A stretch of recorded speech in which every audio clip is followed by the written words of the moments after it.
ಭದ್ರಾವತಿ ತಾಲೂಕು ಶಂಕರಘಟ್ಟ ಬಳಿಯ ತಾವರಘಟ್ಟ ನಿವಾಸಿ ವೆಳ್ಳಿಯಮ್ಮ ಅವರ ಪುತ್ರ 9ನೇ ವರ್ಷದ ಮದನ್ ಕುಮಾರ್ ಅಪರೂಪದ ಚರ್ಮದ ಕಾಯಿಲೆಯಿಂದ ಬಳಲುತ್ತಿದ್ದು ಮಗುವಿನ ಚಿಕಿತ್ಸೆಗೆ ದಾನಿಗಳು ಮನವಿ ಮಾಡಿದರು. ಸುದ್ದಿಗೋಷ್ಠಿಯಲ್ಲಿ ಮಾತನಾಡಿದ ವೆಳ್ಳಿಯಮ್ಮ ಅವರು ಅಪರೂಪದ ಚರ್ಮದ ಕಾಯಿಲೆಯಿಂದ ತಮ್ಮ ಮಗು ಬಳಲುತ್ತಿದ್ದಾನೆ. ಚಿಕಿತ್ಸೆಗೆ ಲಕ್ಷಾಂತರ ರೂಪಾಯಿ ಖರ್ಚುವಾಗ್ತಿದೆ. ಚಿಕಿತ್ಸೆಗೆ ಧನ ಸಹಾಯ ಮಾಡುವಂತೆ ಮನವಿ ಮಾಡಿದರು. ಗಂಡನಿಲ್ಲದೆ ಒಂಟಿಯಾಗಿ 3 ಮಕ್ಕಳೊಂದಿಗೆ ಬದುಕ್ತಾ ಇದ್ದೇನೆ. 3 ಮಕ್ಕಳ ಪೈಕಿ 9 ವರ್ಷದ ಮದನ್ ಕುಮಾರ್ ಹುಟ್ಟಿನಿಂದ ಎಪಿಡರ್ಮೋಲಿಸಿಸ್ ಬುಲೋಸಾ ಎನ್ನುವ ಅತಿ ಅಪರೂಪದ ಚರ್ಮದ ಕಾಯಿಲೆಯಿಂದ ಬಳಲುತ್ತಿದ್ದಾನೆ. ಮೈ ಮೇಲೆ ಆಗಾಗ ನೀರಿನ ಗುಳ್ಳೆಗಳು ಆಗ್ತಿದ್ದು ಮಗುವಿಗೆ ತೀವ್ರ ನೋವು ಮತ್ತು ಸಂಕಟ ಉಂಟು ಮಾಡುತ್ತೆ. ಮಗುವಿನ ಪಾದದ ಅಡಿಯಲ್ಲೂ ಗುಳ್ಳೆಗಳಾದ ಮಗುವನ್ನ ಶಾಲೆಗೆ ಹೊತ್ತುಕೊಂಡು ಹೋಗಬೇಕಾದ ಪರಿಸ್ಥಿತಿ ಇದೆ.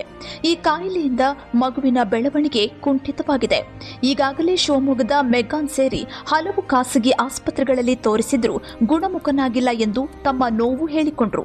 ತನ್ನ ಪರಿಸ್ಥಿತಿಯನ್ನ ಹೇಳಿಕೊಂಡ ಅವರು ಇದಕ್ಕೆ ದಾನಿಗಳ ನೆರವು ಕೋರಿದರಲ್ಲದೆ ವೈದ್ಯಕೀಯ ಕ್ಷೇತ್ರದ ತಜ್ಞರು ಕೂಡ ಸಹಾಯಕ್ಕೆ ಬರುವಂತೆ ಮನವಿ ಮಾಡಿದರು.